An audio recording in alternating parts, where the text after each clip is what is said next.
Imagina el ir y venir de las olas en un océano embravecido, una enorme extensión azul por todo el horizonte, un lugar en el cual pareciera que la vida solo existe por debajo de la superficie del agua.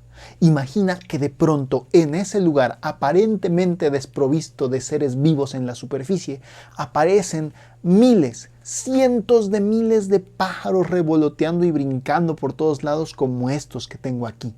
Imagina la historia de las aves pelágicas. Hola, bueno, bienvenidos al primer video del año 2025 y en esta ocasión quiero contarles la historia de las aves pelágicas, de las aves que viven en mar abierto.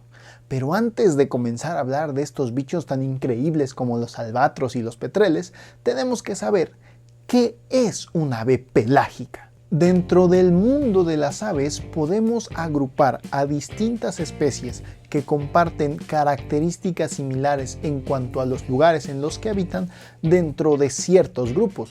Por ejemplo, tenemos a las aves vadeadoras, que son especies de aves que usualmente caminan dentro del agua con sus patitas sumergidas ahí que van vadeando el agua, en las que podemos encontrar tanto garzas, rascones, playeros. Del mismo modo, las aves pelágicas se llaman pelágicas no porque tengan pelos, sino porque viven en el mar, porque pelágica o pelágico viene del griego pélagos, que significa mar.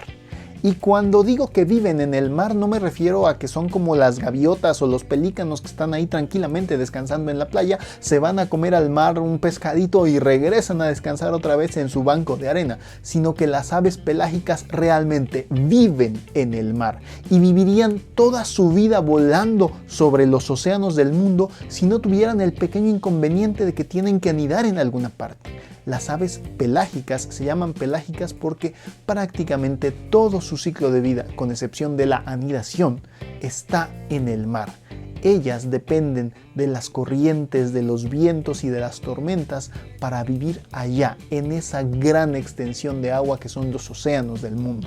Dentro de las aves que podemos considerar pelágicas encontramos varias especies y varios grupos de aves que no están tan estrechamente relacionados. Por ejemplo, podemos encontrar a los bobos de la familia Sulidae, a las aves del trópico o rabijuncos de la familia Phaetontidae, a los frailecillos y las alcas de la familia Alcidae. Sin embargo, del orden de aves que hablaremos en este video es de las aves pelágicas por excelencia, y me refiero al orden Procelariformes, un orden que agrupa a los albatros, paíños, petreles y pardelas, quienes son realmente, o al menos desde mi punto de vista, los grandes maestros del mar abierto. Y antes de seguir contándoles esta historia de aves, que es la primera de muchas que espero que vengan este 2025, quiero contarles también que he pensado en algunos cambios para el canal. En primer lugar, creo que voy a dejar un poco de lado, voy a darles un descanso a los videos cortos como los minutos de aves y me centraré más en hacer videos largos como este, que me toman más tiempo hacer, pero en los cuales me puedo concentrar mejor y puedo expandirme para contar las historias que me gusta contar.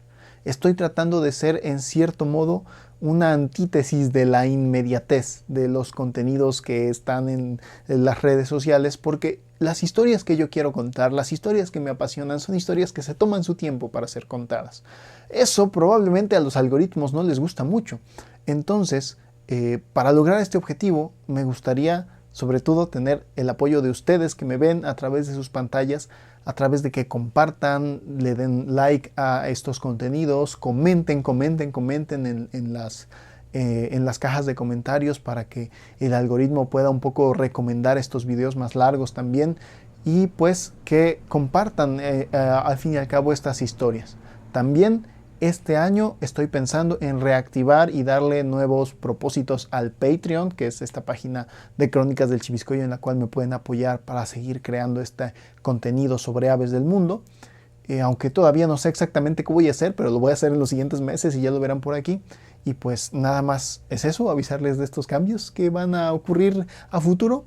Y También agradecerles por seguirme apoyando incluso en estos meses en los que no subo nada. Y pues nada más era eso, porque yo les quiero seguir contando de las aves pelágicas. Así que vamos a hablar de estos bichos súper extraños que son el orden Procellariiformes. Y una de las cosas que más los caracteriza, que son sus narices.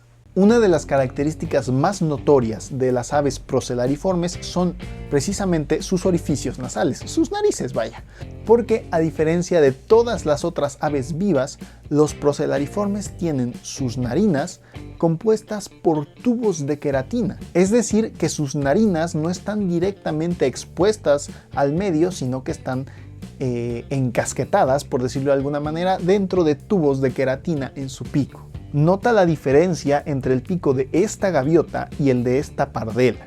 En la pardela, la ranfoteca, es decir, esa estructura de queratina que le da forma al pico, forma una estructura tubular alrededor de las narinas, mientras que en la gaviota no ocurre así, sus narinas están expuestas. Este es quizá el rasgo más evidente de todos los Procellariiformes, y es que esta nariz esconde varios secretos que les han ayudado a adaptarse y a sobrevivir en el entorno tan desafiante que es el mar abierto.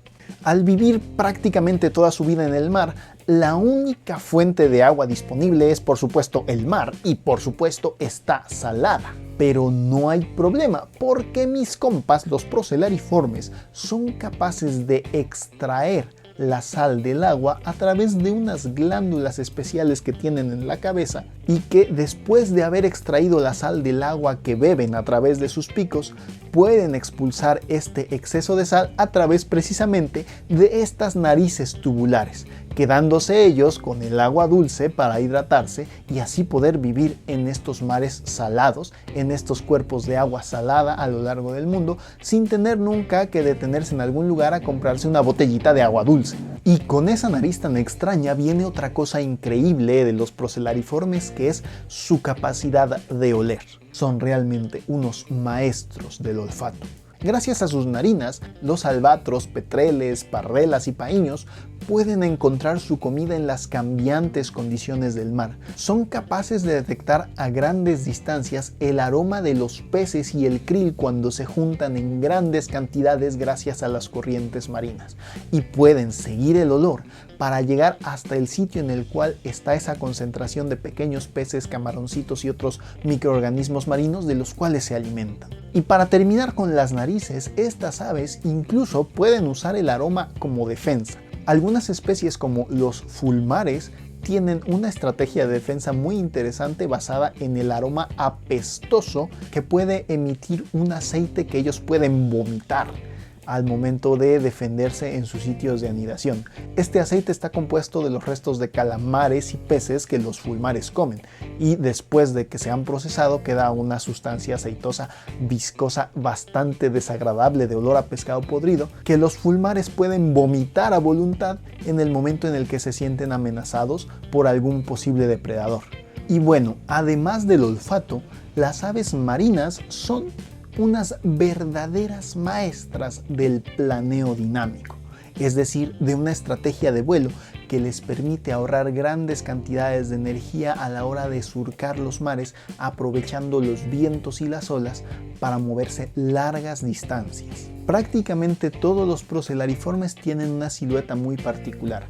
Un cuerpo relativamente corto con alas muy largas y delgadas. Esta silueta es ideal para la estrategia que las aves pelágicas tienen para moverse a lo largo de los mares. Este planeo les permite aprovechar los vientos de una manera muy peculiar, casi como si fueran las velas de un barco que les permiten a las aves marinas moverse por largas distancias prácticamente sin aletear. Imaginemos que tenemos aquí a Alberto el albatros. Aunque en realidad parece, tal vez tiene alas como de albatros y cabeza de paíño, pues es mi modelo en porcelana fría para tratar de explicar el planeo dinámico en los Procellariiformes. Así que saluden a Alberto el albatros, que nos va a explicar este planeo dinámico.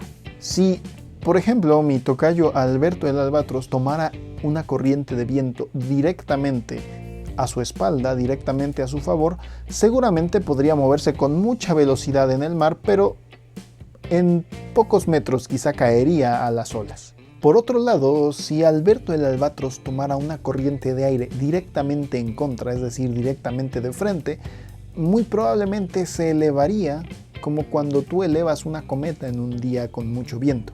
Pero al igual que cuando elevas una cometa con mucho viento, Alberto el albatros no se movería del lugar a pesar de que se haya elevado mucho. Entonces, la estrategia que han usado los procelariformes para superar el problema del viento es el planeo dinámico. Es decir, que ellos no vuelan a favor del viento ni en contra de él, sino que se mueven a través de la corriente de viento. De este modo, los procelariformes pueden recorrer largas distancias sin necesitar ni siquiera batir un ala una sola vez. Y ahora les explicaré este planeo dinámico de una manera un poco más dinámica, gracias a la ayuda de mi compa Alberto el albatros y de la ayuda en cámara de mi amorcito. Si estuviéramos en un bote en medio del mar y miráramos a un procelariforme venir directamente hacia nosotros en planeo dinámico en las condiciones ideales, lo que veríamos sería algo como esto. Esa ave tomaría primero en contra la corriente de viento y se elevaría en diagonal. Y una vez que llega a la parte más alta que le permite la gravedad estar, giraría su cuerpo para tomar la corriente de viento a favor, en diagonal, para bajar de nuevo.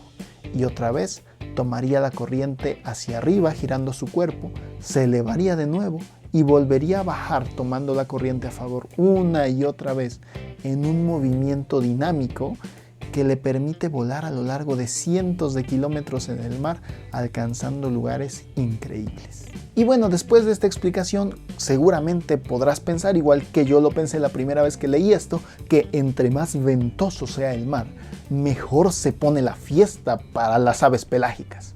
Y esto tanto es así, tanta es la relación de las aves pelágicas de los procelariformes con las tormentas marinas que les permiten volar muy rápido gracias a las fuertes corrientes de viento que hay en ellas, que el mismo nombre del orden Procelariformes proviene primero que nada del género de petreles llamados Procellaria, y a su vez este género recibe este nombre de una palabra en latín que es procella, y procella significa tormenta.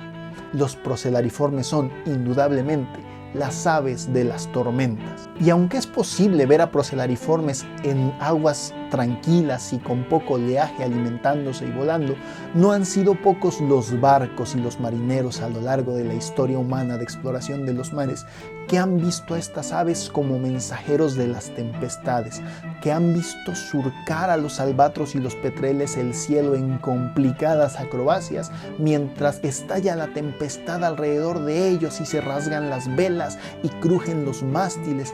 ¿Quién sabe cuántos marineros de siglos pasados vieron como última cosa sobre la superficie del agua a los petreles y pardelas disfrutando de la tormenta que los llevaba a ellos a la misma perdición del fondo del mar? Y es que al fin y al cabo, allí donde las aves pelágicas se sienten en casa, nosotros los humanos no nos sentimos tan en casa definitivamente.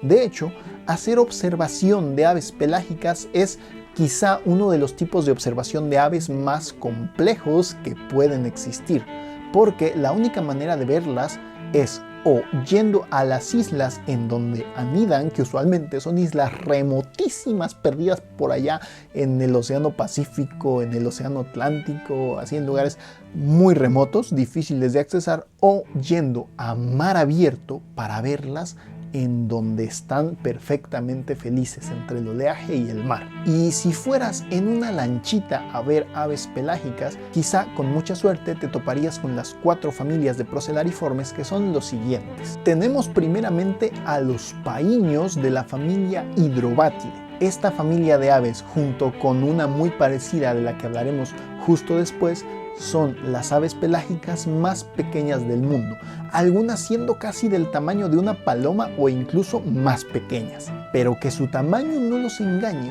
porque estas aves son expertas viajeras de los mares tormentosos del mundo. De hecho, hablamos de ellos en un video hace mucho tiempo en este canal, en donde explicamos por qué se les llama las gallinas de madre carey y la relación de estas aves con la figura mitológica de las tormentas y de las tempestades, que es la Madre Carey. Por aquí se los dejo también para que lo vayan a ver y escuchen esa historia bastante interesante que también tiene que ver con este barbudo personaje que se llama Davy Jones. Se alimentan tranquilamente posados sobre el mar abierto, alimentándose de pequeños invertebrados y pececitos, y después se van a anidar a islas en lugares remotos e inaccesibles. Bueno, casi todas las especies de paíños anidan en islas en lugares remotos e inaccesibles, porque dos especies en particular han descubierto otro estilo de lugar remoto e inaccesible para poder anidar en donde no hay depredadores tampoco. Me refiero al desierto más seco del mundo. El paíño de Markham y el paíño de Collar, dos paíños que viven en el Pacífico Sur, cerca de las costas de Sudamérica, han encontrado en el desierto de Atacama un sitio ideal para establecer sus colonias de anidación. Allí donde no hay prácticamente vida, en los lugares más secos del mundo, es donde los paíños llegan a anidar, aprovechando de cierta manera el aislamiento que les da el desierto, como si fuera también una isla en medio del mar, libre de la mayoría de los depredadores. Hasta hace muy poco nadie sabía realmente dónde anidaban estos dos paíños, y gracias al esfuerzo del proyecto Golondrinas del Desierto, del cual les hablaré más adelante, es que se descubrió esta increíble estrategia que conecta a los océanos con uno de los sitios más secos del mundo. Nuestra siguiente familia de aves pelágicas son los paíños sureños de la familia Oceanitidae. Aunque superficialmente bastante similares a los paíños norteños de la familia Hydrobatidae, y durante mucho tiempo se les consideró la misma cosa, en realidad estos paíños de la familia Oceanitidae son primos lejanos de los primeros. Se parecen solo superficialmente. Los paíños oceanítidos, por decirles de alguna manera, tienden a tener las patas más largas que sus contrapartes de la familia Hydrobatidae. Esto hace que mientras vuelan las patas sobresalgan de la cola. Además, su manera de alimentarse sobre el mar es muy curiosa, pues con estas patas largas parecen que van dando saltitos entre las olas para alimentarse de distintos invertebrados y pequeños peces. También gracias a estos saltitos pueden ir surfeando el oleaje y también así se desplazan en el mar. Es una cosa increíble, son unas cosas increíbles. Nunca he visto todavía paíños de la familia Oceanitidae, pero quiero ver uno. En particular me gustaría mucho ver al paíño de Pincoya, una especie que también vive en Sudamérica y de la que todavía no se sabe en dónde anida. No se sabe si anida también en el desierto de Atacama como las dos especies que les conté antes, o como el paíño de Elliot, una especie de la familia Oceanitidae que también anida en el desierto de Atacama. Son unas cosas curiosísimas estos paíños del desierto, o golondrinas marinas como también se les llega a llamar en algunos lugares. Banda, llévenme a Sudamérica a ver aves pelágicas, por favor, lo necesito. Dejando a estas pequeñas aves que parecen palomitas marinas, entramos a la familia Procelaridae, que es la familia con más diversidad de todas las aves pelágicas. Viven en todos los océanos del mundo y son unas cosas increíbles. Podemos encontrar dentro de esta familia a los enormes y completamente bruscos y musculosos petreles gigantes del género Macronectes, que son los menos pelágicos quizá de toda esta familia y actúan más bien como los sopilotes de los mares fríos del sur del mundo, pasando también por los gráciles y etéreos y bastante apestosos fulmares, y también por los petreles y las pardelas. Aunque en general hacemos una distinción por la forma que tienen los petreles y las pardelas, siendo que los petreles son más robustos, con cabezas más cortas y picos más gruesos, y las pardelas son más alargadas, con cuerpos mucho más largos, con picos mucho más delgados, en realidad esta división pareciera ser más que nada artificial. Ambos, petreles y pardelas, forman parte de la gran familia Procelaridae, pero en general son pájaros geniales y es increíble ver volando una pardela o un petrel, ya sea en la tormenta o en el día más soleado que te puedas imaginar en el mar. Finalmente, el miembro más curioso de esta familia es el género Pelecanoides, o potoyuncos como se les llama en Sudamérica. Estos pequeños pájaros no parecen ninguna ave pelágica por ningún lado, no tienen alas largas y se la pasan más que volando, nadando, buceando en los océanos del hemisferio sur. Son capaces de sumergirse varios metros en el agua para alimentarse de peces y otros invertebrados, y son los únicos que no son capaces de realizar el planeo dinámico de las otras especies de Procellariiformes. Son una cosa loquísima.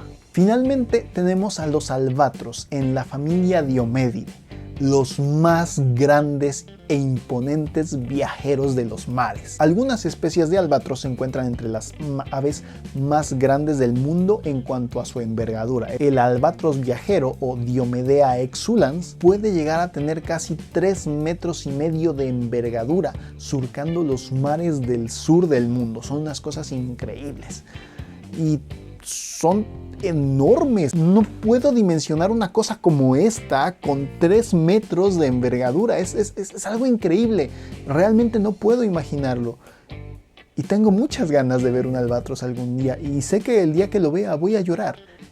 Espero que sea pronto. Los albatros son pero tan enormes que su ala es diferente a las de todas las aves voladoras que existen. Pues además de tener las plumas de vuelo primarias y secundarias típicas de todas las especies de aves voladoras, el húmero de los albatros está alargado, permitiendo que allí también se inserten plumas de vuelo que son únicas a todas las aves, llamadas precisamente humerales. De hecho, pueden ver aquí en la animación la diferencia en la longitud del húmero de un albatros con la de un petrel. Son cosas increíbles. Ay, ya me emocioné nomás de hablar de albatros. Otra cosa impresionante de los albatros son los vínculos que forman entre ellos, pues forman parejas que pueden durar juntas todo lo que dura la vida de un individuo, en donde a lo largo de su vida, los albatros, cada temporada de anidación, después de haber volado por los mares del mundo, se reencuentran con su pareja en una pequeña isla perdida en medio de los océanos, y allí, después de haber viajado miles de kilómetros, se reencuentran, se reconocen, se cortejan y crían pollos que saldrán eventualmente a la vida en mar abierto y volverán a formar este tipo de vínculos con sus futuras parejas, y eso se me hace increíble. Cuando no están anidando, las aves pelágicas se la pasan viajando por los mares del mundo buscando comida. ¿Y dónde es que encuentran la comida? Bueno, pues en aquellos lugares, en aquellos sitios en donde la geografía y los vientos permiten que las corrientes frías cargadas de nutrientes que van por el fondo del mar emerjan a la superficie, propiciando el caldo de cultivo ideal para que pequeños microorganismos como el plancton y el krill florezcan. Y en los florecimientos de estos pequeños microorganismos llegan también peces pequeños, peces medianos y peces más grandes como los atunes a comer en estos lugares. Y además de peces, tortugas, ballenas, delfines y por supuesto aves. Cientos de miles de aves marinas pueden congregarse en un sitio para alimentarse, y observar esto es una experiencia increíble. En las costas del Pacífico mexicano, principalmente entre Oaxaca y Colima, y también en la península de Baja California, en ciertos momentos del año se dan las condiciones ideales para que grandes grupos de aves marinas, incluyendo albatros, petreles, parrelas y paíños, prácticamente todas las familias de aves pelágicas del mundo, puedan encontrarse alimentándose de esta abundancia temporal de organismos marinos que están allí tranquilamente comiendo. En Latinoamérica también hay otros lugares como las costas de Perú, de Chile y de Argentina, en donde pueden encontrarse eventos masivos de reuniones de aves pelágicas. En diciembre pasado, y como parte del Festival de las Aves del estado de Oaxaca, del cual yo participé y yo diseñé el logo, por cierto, vayan a verlo, es un logo bien bonito, tuvimos la oportunidad de hacer un pequeño viaje mar adentro saliendo desde las bahías del puerto de Huatulco, con el objetivo de encontrar aves pelágicas.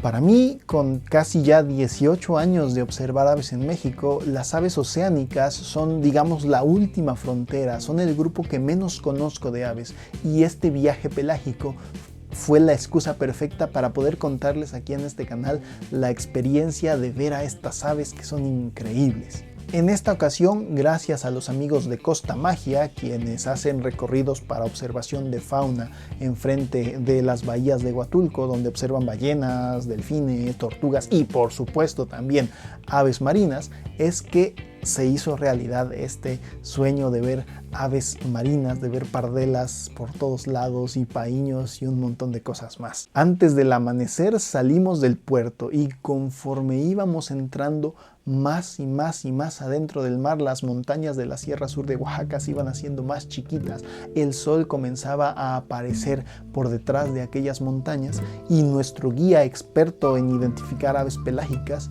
Héctor, nos señalaba por un lado a las pardelas pacíficas que se congregaban en grandes grupos, por allá nos señalaban a un paíño negro y a un paíño mínimo, y de pronto apareció también una pardela de patas rosas que es relativamente poco común en la zona.